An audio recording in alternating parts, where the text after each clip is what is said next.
Osada Rybulo je malá osada v Hornojeleneckej doline vo Veľkej Fatre, časť obce Staré hory pri Banskej Bystrici. Život tu je úzko spätý s horami a lesom, no práve tieto hory v zime v roku 1924 ukázali svoju najtemnejšiu tvár.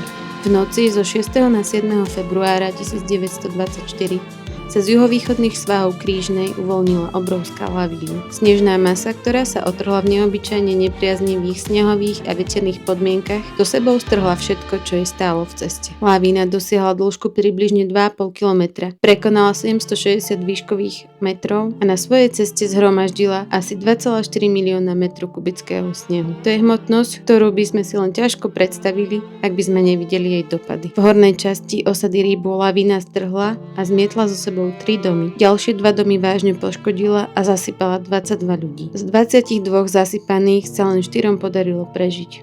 Ostatných 18 ľudí zahynulo, z toho až 15 detí. Táto tragédia sa navždy zapísala do histórie ako najtragickejšia lavína, ktorá kedy zasiahla územie dnešného Slovenska.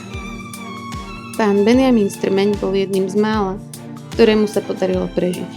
V osudnú noc spal ako bábätko v drevenej kolíske.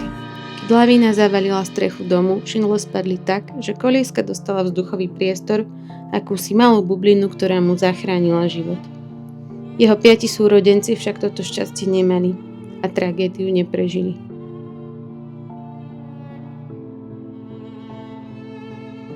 Udalosť je dnes pripomínaná každým rokom pri pamätníku s krížom a tabuľou nad osadou Rybulo. Miestom, kde sa hory v tom februárovom večeri rozhodli ukázať svoju silu. História tejto tragédie nám zároveň pripomína aj dôležitosť lesnej ochrany a správneho hospodárenia s prírodou. Spomíname nielen na čísla, ale na ľudské osudy, na deti, rodiny a životy, ktoré sa v tú februárovú noc navždy zmenili. A učíme sa z minulosti, s rešpektom k horám, k prírode a k tým, ktorí v nej našli svoj domov.